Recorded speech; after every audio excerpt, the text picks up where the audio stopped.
Owen's got his mask on. Does he never take it off?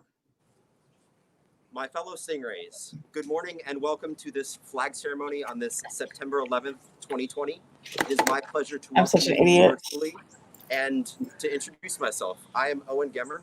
I teach English in the upper school.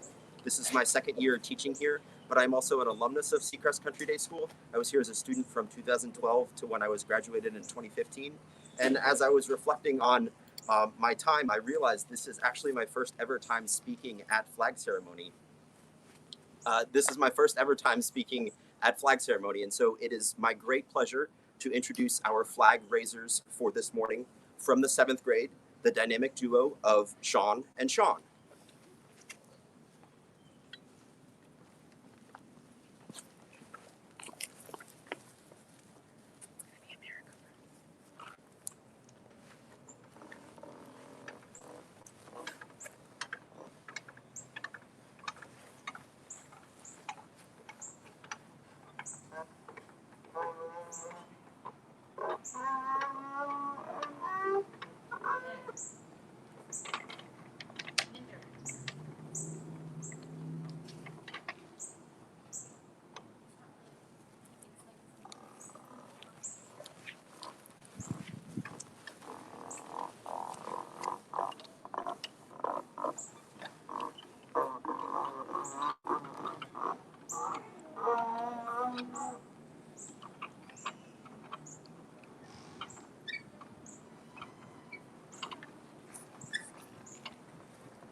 Please stand for the Pledge of Allegiance. Ready? Begin.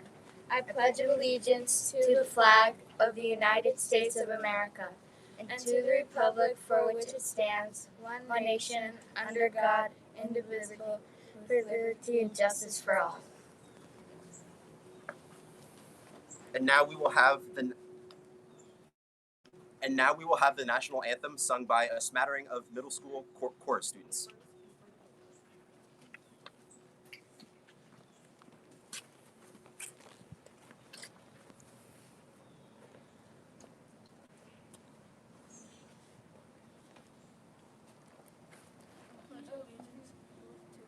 Oh, say, can you sing by the dawn's early light what so proudly we hailed as the twilight's last gleaming, whose broad stripes and bright stars through the perilous fight once so ramparts we watched were so gallantly streaming, and the rockets' red glare, the bombs bursting in air, gave proof through the night that our flag was still there.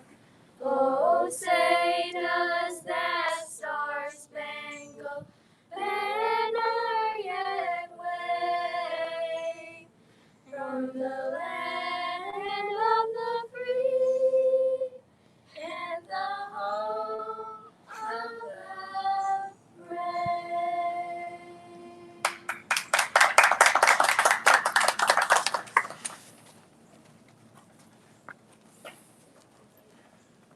And now, the Seacrest song in a new rendition will be sung live by Addie Easterly with her ukulele.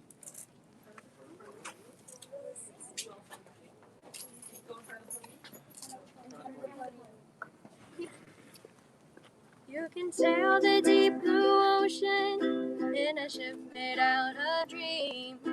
You can climb to the top of the mountain, no matter how high it seems. You can write a song so beautiful for everyone to sing.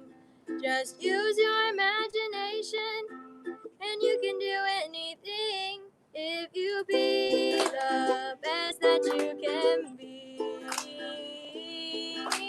Shine your light for the world to see. Oh, Seacrest is a magic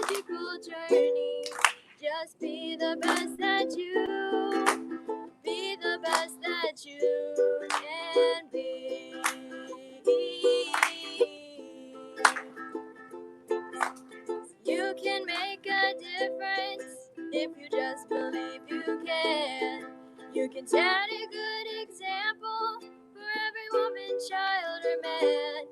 You can help to save our planet, save the water, save the trees.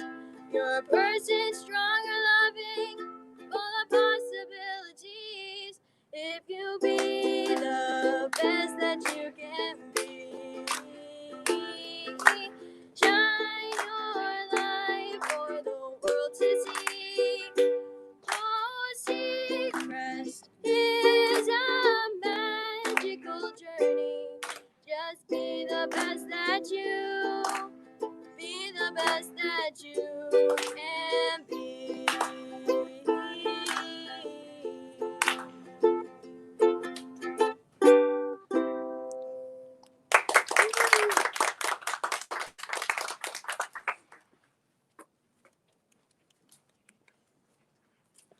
This week, our Seacrest Teacher Spotlight begins with Miss Sammy Dooling.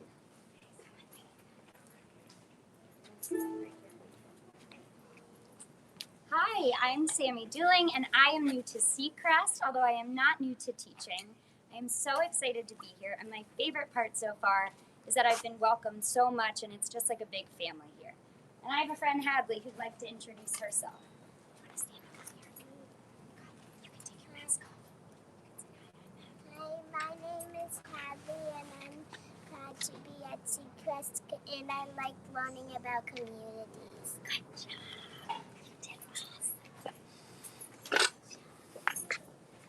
Thank you, ladies. And they are followed by our new middle school English teacher, Mr. Dylan Hacker.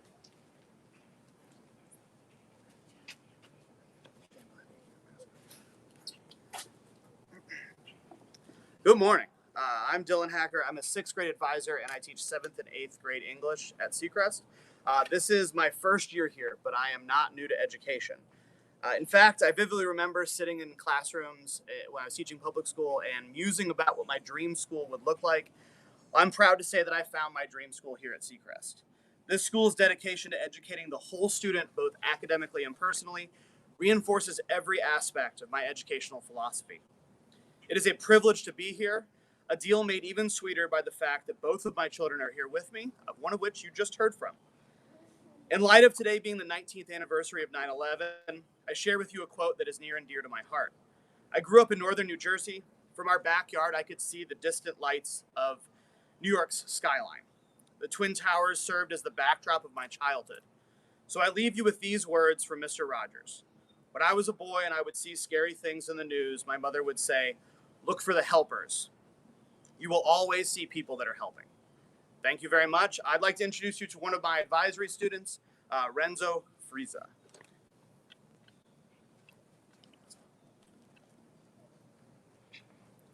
My name is Renzo Frieza. I've been here for 6 years, and I'm new to middle school, and I like it a lot because I have really good teachers.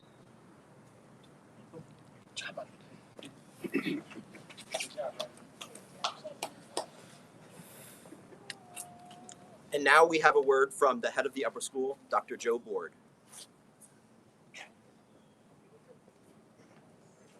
Hello, everybody. My name's Dr. Joe Board, and I have the privilege both of teaching history and of leading the upper school at Seacrest. 19 years ago, on September the 11th, 2001, I was a graduate student pursuing my PhD at Cambridge in England. And one of my close friends was living around the corner from my college with his American wife, Wendy.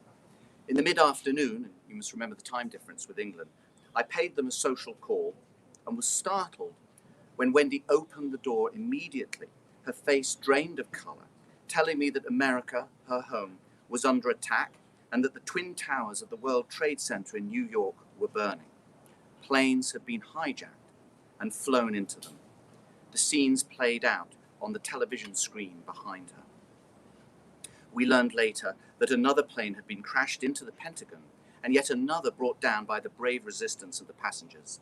Al-Qaeda terrorists killed 2,977 victims in these assaults, the worst attack on American soil since Pearl Harbor.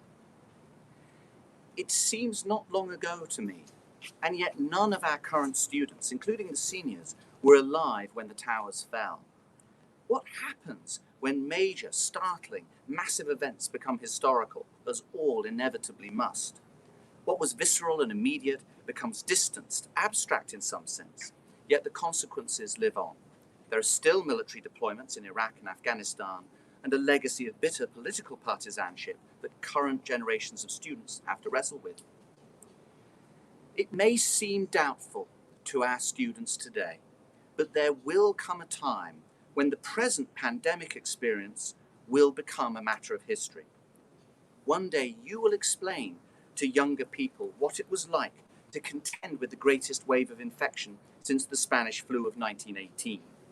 When you do that, I hope that you'll remember that your history teacher told you that he was proud of the way that you shouldered the burdens, showed resilience, soldiered on, wore your mask, washed your hands, used that hand sanitizer. I'm indeed proud of all of our students starting the school year, determined to learn and work despite the challenges, whether at home, through technology, or on campus. I can't promise that everything will be fun all the time. There are times, and there will be times, when our flag has to fly at half-mast, as it does today for 9/11. But I do know that our students will be okay in the profounder sense of sticking to what is important under adversity. After all, the national anthem that we sing today is not the glorification of an easy victory, but instead a tribute to still being there, even under fire. At Seacrest, we remember the spirit of 9/11, we connect it to the present, and we rededicate ourselves to the life of the mind.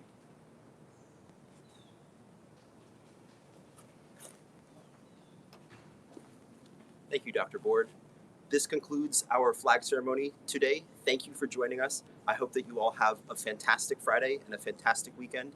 And in the words of Mrs. Duffy, stay curious, Seacrest.